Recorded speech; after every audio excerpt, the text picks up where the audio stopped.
Welcome back to our program. Joining us now is Carl Randazzo, and he's going to give us our United Mutual update. And just recently, the Maintenance and Construction Committee met, and that was on Wednesday, August 26th. Carl, thanks for joining us on the program today. Well, thank you for having me, and good morning to you also. Thank you. As you mentioned, the United M&C meeting took place this past Wednesday. We had a good meeting with a lot of lively discussion. Among the topics that were discussed was the restart of work that needs to be accomplished in our community. Also, we spent a long time on whether or not we should extend the duration of the Prior to Paint and Paint programs from their current 10-year cycle to a 15-year cycle. The Third and United boards have discussed this as a cost-saving measure. I will repeat, this is being addressed as a cost-saving measure, therefore it's very important. And Third has already actually adopted it. This issue had been discussed at the last United M&C committee meeting. However, at that time, we needed some additional data before we were able to make a decision. VMS was asked to provide the additional data at this meeting, and that was accomplished as per the past meeting. They also addressed the pros and cons of this change in more detail.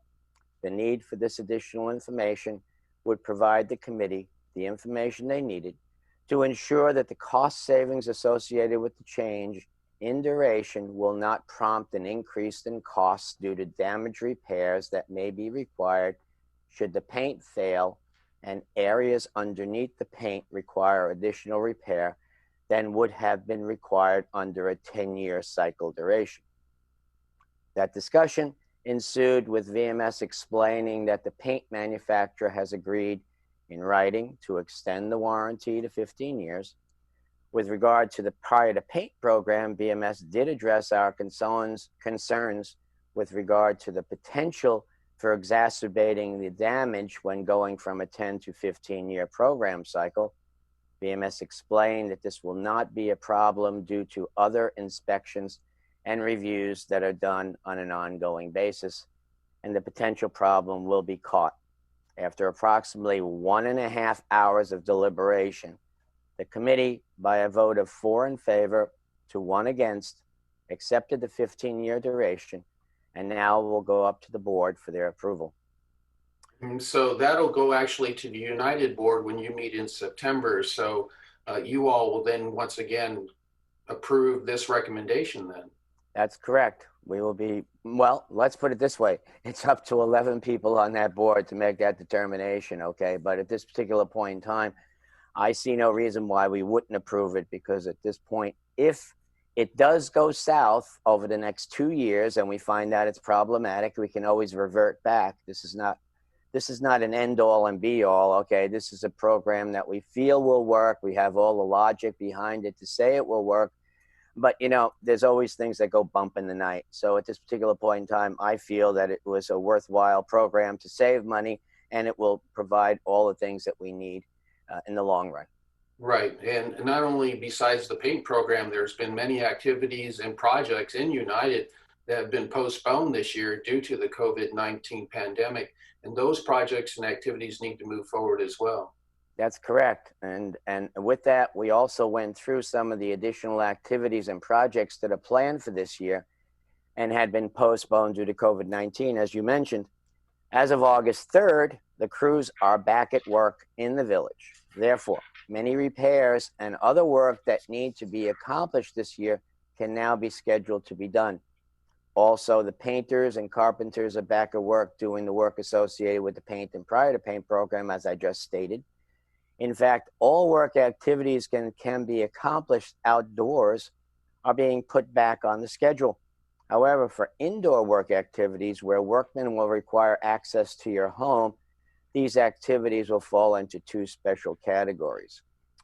For those activities where access to your home is required and you asked for the service to be done, meaning that you call them for a specific request, the VMS employee or a contractor, as applicable, has been instructed to only enter a home wearing the correct personnel protective equipment, aka PPE. As a corollary to that, if you have asked for this service and you feel comfortable permitting the workmen into your home, and that workman is not wearing the correct PPE when that person shows up at your home, then you can ask them to leave and contact resident services. Then there's the second category of work activities where VMS needs to schedule work in your home that you have not asked for. Some of these activities are as follows: the change out of pushmatic electrical panels, the relining of drain pipes, termite fumigation, and others. In those cases, you will be contacted by VMS with a request to access your home to accomplish the work. If you are in agreement with this work being accomplished inside your home, it will be scheduled and the workman will do the work wearing the appropriate PPE again. If you say no, the work will be deferred to a later date, perhaps after the pandemic subsides.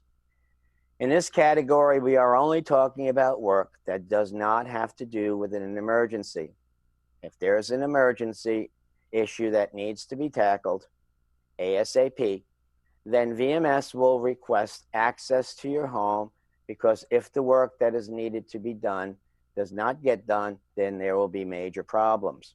An example of this would be a plumbing leak. In this case, these workmen will also be required to wear the appropriate PPE in order to enter your home and conduct the required work activity. Right. And that's important that VMS and staff is taking those precautions. And like you said, that will be up to the discretion of the homeowner to have the staff come in or not.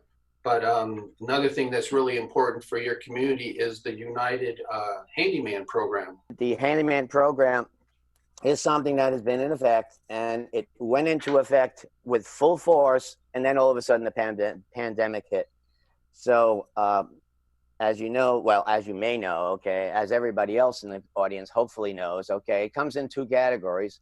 One being work being done by Neighboring, which is an organization that basically does little minor things like changing light bulbs and various other things, okay?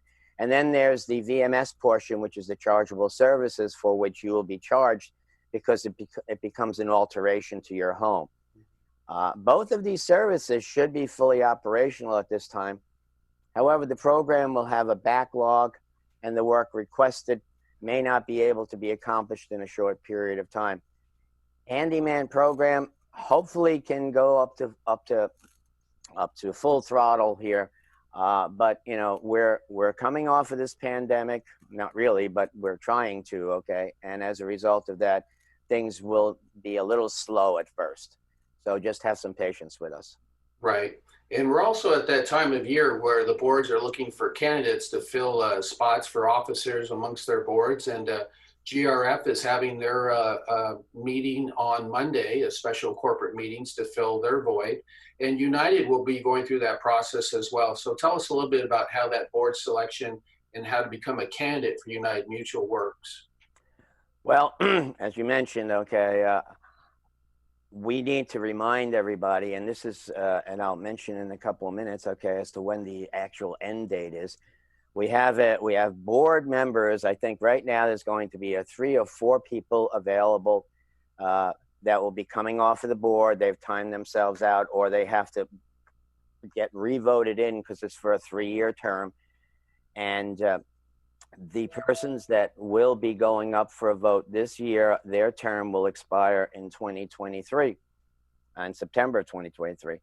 Qualified candidates may secure an application and instructions for the office of the CEO and the community center by contacting Corporate Secretary Cheryl Silva, cheryl.silva@vmsinc.org, and there's a phone number, or Grant Schultz. If you contact the number and ask to talk to either of these people, Grant Schultz or Cheryl Silver in the CEO's office, okay, they will provide you with that information. You must submit the completed application and candidate video agreement forms to Ms. Silver or Mr. Schultz no later than 5 p.m. on Tuesday, September 1st, via email or USPS.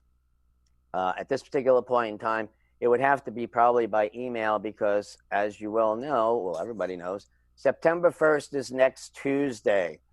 and you'll have to call up the office on Monday or notify them or email them to get those applications so that you can submit them by 5 p.m. on Tuesday. So it would be incumbent, if you have any interest, you don't like the way we've been doing business, you feel that you are a lot smarter than us, you have a interest in doing this, or you have actual aptitude towards this, okay, please sign up for it, and you'll go through a whole process. You'll be asked a bunch of questions and what have you. You have to answer them. There'll probably be a couple of interviews. And then you then get put on the rolls, and you'll be voted in, depending on how much you're able to convince the residents in the community that you are the right person for the job. And at that particular point in time, that's it. So please, we're now at the end. It was advertised before. We want to make sure that we have enough participants coming in doing this. So August 31st, call up the office so that you can submit your application by 5 p.m. on September 1st. Carl, you're currently the first vice president of United Mutual. How long have you been involved in the board process? I've been there for 2.5 years because I came in midstream of some other individual who decided to resign early. Okay, so I've been on the board for 2.5 years now, and I have 1 more year, and I can then, if I choose to, ask to be voted in for a second term. But after a second term, you're termed out. This something that maybe we should do with the Congress, okay? Term them out too. But that's another story. Okay? That's a whole nother show. That's a whole nother show, exactly. Right. So at this particular point in time, I've been on for 2.5 years, and I have 1 more year left. And then I have to make a decision as to whether or not I want to go do this for another 3 years after that. But then I have to be voted in. So right. It's not only my choice, it's the residents' choice also. Absolutely. Well, before we let you go and enjoy your Saturday, you have any closing remarks for us? Yeah, I wish to make another public service announcement. I wish to remind everyone that we are still in the middle of this stubborn pandemic. So please be more aware of your surroundings in order to remain safe. Remember to wash your hands, do not touch your faces, wear a mask when you are in public. It is now the law, and it provides you with another level of safety. I know nobody likes to do it, and neither do I, but it provides that safety. And stay safe and try not to be a statistic. You know, we want to make sure that Laguna Woods Village still remains in the low count of people contracting this disease. And then COVID-19 cases are decreasing in Orange County, but that can only continue to happen if we continue to be vigilant. So try to be vigilant, try to do all the right things, and try to stay safe. And that's all I have to say. Well, those are some great closing remarks, good information and good advice for our community to continue to do the right thing. And as you mentioned, they are doing a wonderful job of wearing masks and keeping our numbers low. So we do appreciate you joining us on the program today. Your meeting will be on September 8th. That's the second Tuesday of each month. And United Mutual Board will be live here on Village Television at 9:30 in the morning. So thanks so much for joining us. Enjoy the rest of your Saturday. Thank you, and enjoy your day also.